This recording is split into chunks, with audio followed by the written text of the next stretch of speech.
Os deputados também aprovaram um regime de urgência para outros 5 projetos na área de segurança pública. Entre eles, o que trata dos autos de resistência, a peça legal que é usada para justificar mortes durante ações policiais.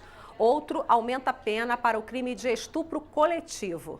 Também ganhou urgência a proposta que acaba com a saída temporária de presos.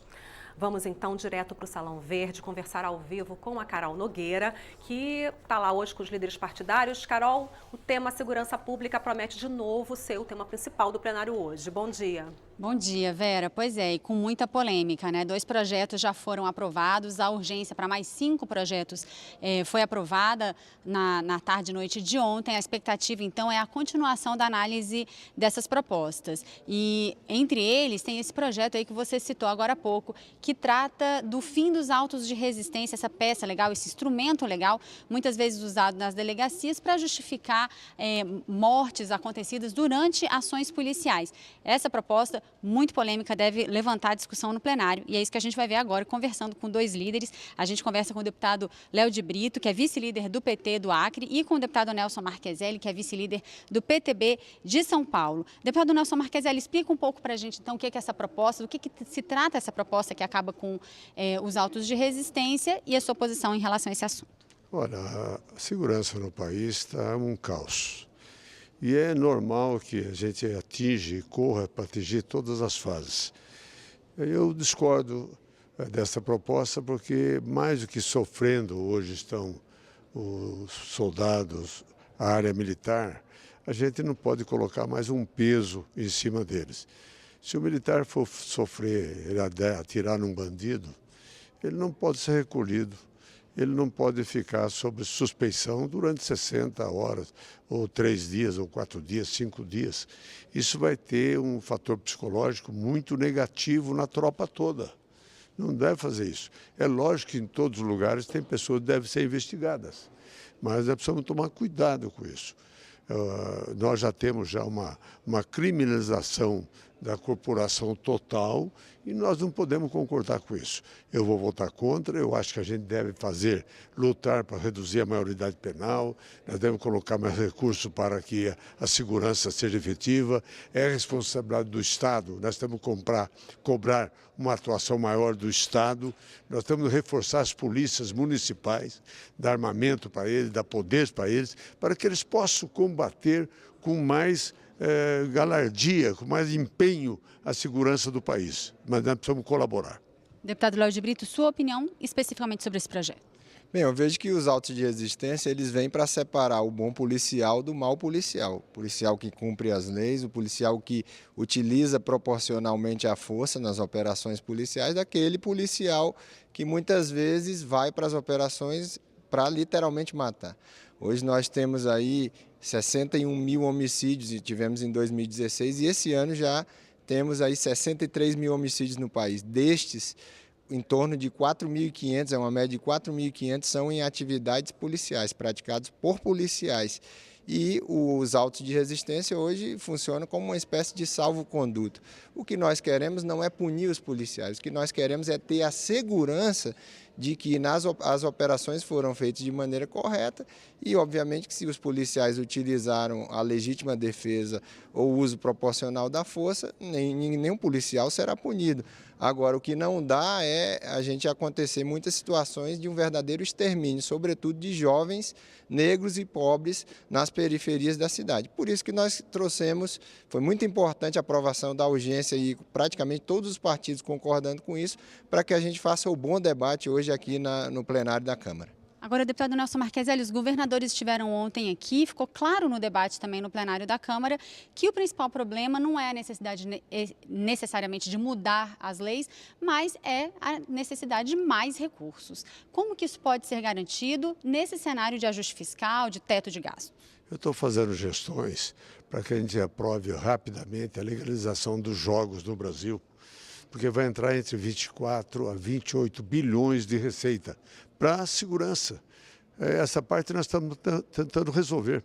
Segurança precisa de recurso. E eu discordo quando a gente quer criminalizar o agente da lei. Hoje tem muito bandido no Brasil E nós precisamos incriminá-los, os bandidos, não aqueles que agem contra os bandidos. Quem tem de atirar primeiro é o policial. O policial não pode revidar um tiro.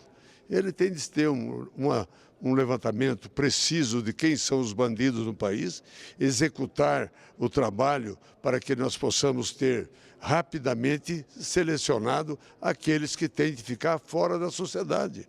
Nós estamos tendo bandido aí que já matou 5, 6 policiais. O número de policiais mortos no país é um absurdo. Isso não tem no mundo. O policial é respeitado. Se ele não é respeitado, nós vamos respeitar o bandido? Então, o recurso, sim. Nós estamos trabalhando para fazer uma fonte de recursos permanente e vamos legalizar os jogos, porque já existe no Brasil. Nós temos mais de 530 mil pontos de jogo de bicho, que não paga nada.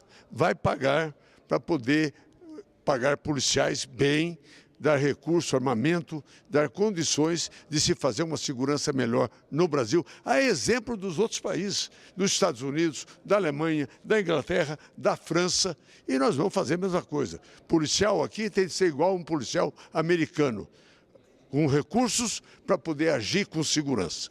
Deputado Léo de Brito, esse projeto que trata da questão dos jogos está no Senado, em breve pode vir para análise aqui na Câmara. Sua opinião sobre esse projeto e outras iniciativas, de onde é que o senhor acha que pode vir, então, dinheiro, recursos para resolver essa questão da segurança? Bem, eu concordo com a utilização desses recursos provenientes dos jogos para a segurança pública.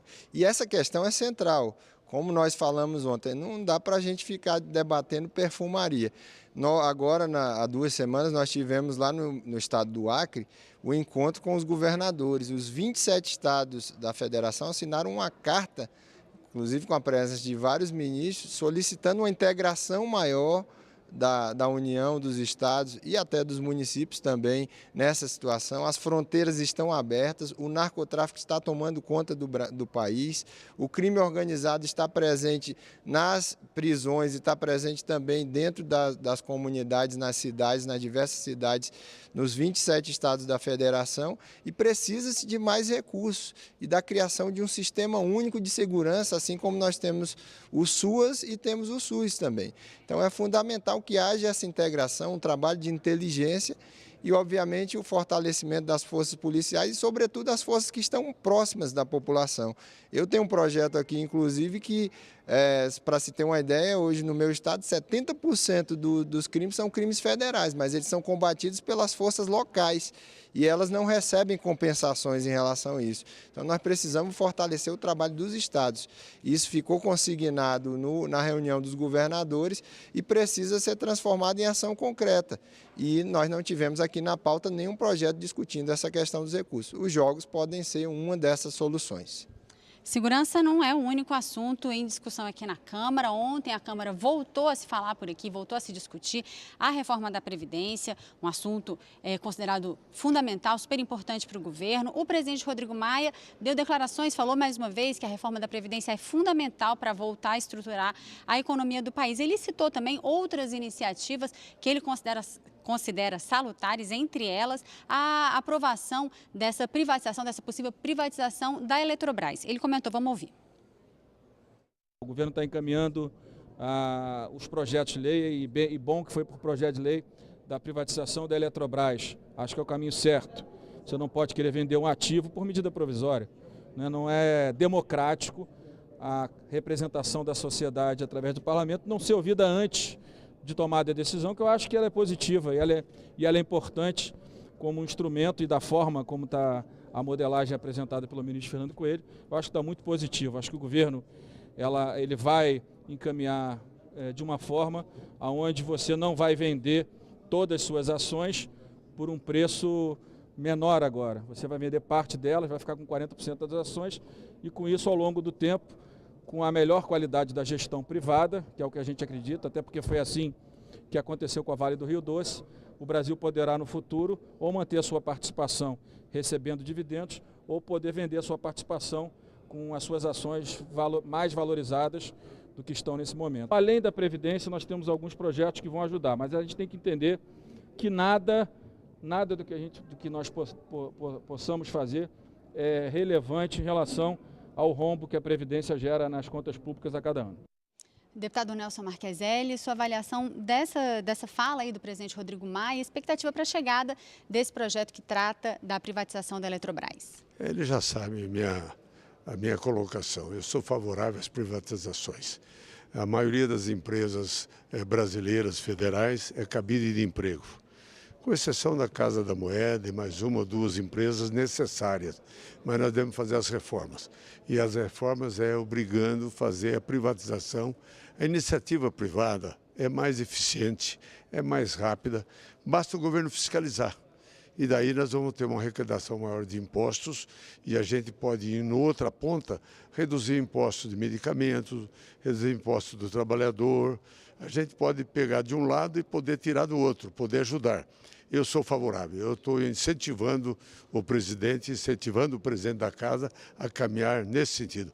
Privatizar as empresas que a iniciativa privada tem condições de fazer melhor.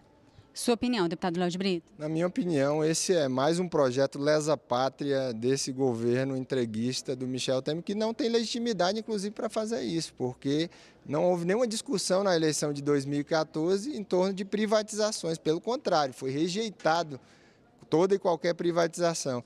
E essa da Eletrobras, ela é uma situação que vai prejudicar, sobretudo, os estados mais pobres.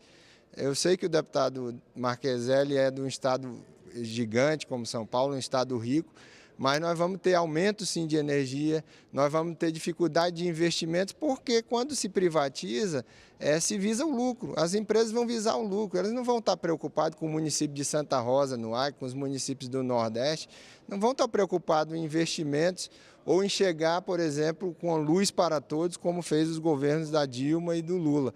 Isso vai prejudicar os funcionários de carreira da Eletrobras, isso vai acabar prejudicando sensivelmente o serviço, a qualidade dos serviços também. Citar o exemplo da Vale do Rio Doce, o que o Brasil recebe hoje é absolutamente irrisório com a privatização da Vale do Rio Doce. Então, eu acho que esse processo de privatizações é nefasto para o país. E, na verdade, já iniciou, inclusive com essa portaria que foi feita na última semana, na calada do feriado, a 9188, que libera sem licitações a venda de ativos das empresas de economia mista, Eletrobras, Petrobras e os bancos públicos. O governo Michel Temer não está sendo transparente e correto com o povo brasileiro. Deputado Léo de Brito, rapidinho para a gente encerrar, reforma da Previdência. Tem clima, tem possibilidade de votar ainda? Eu acredito que não. Eu não acredito que o presidente Michel Temer vai fazer isso com a base dele mais uma vez. Já foram 2 votações de denúncias, um desgaste sem tamanho com os deputados da base e agora ele quer trazer de novo a reforma da Previdência, que já desistiu da desistência. Ele tinha jogado a toalha e hoje reafirmou porque a Bolsa de Valores caiu. Mas eu não acredito que vai passar nada aqui na Câmara, inclusive porque ano que vem tem eleição e o povo está de olho. Deputado Nelson Marcheselli, reforma da Previdência, como é que você acha que fica? É necessária, não tenha dúvida nenhuma. Acima de tudo tem que passar um pente fino, que tem muita fraude. Tem aposentadorias aí a pessoas que já morreram há mais de 10 anos e continuam recebendo aposentadoria. Tem aposentadorias de pessoas que mentiram e fraudaram na aposentadoria. Passando um pente fino, vai equilibrar. E algumas reformas pontuais vai ajudar para aqueles que hoje recebem a aposentadoria. Isso vai dar condições, pelo menos 10, 15 anos para frente, a gente equilibrar uma previdência. É necessária. Deputado Nelson Marcheselli, deputado Léo de Brito, obrigada pela participação de vocês hoje aqui com a gente. A gente volta ao estúdio com a Vera.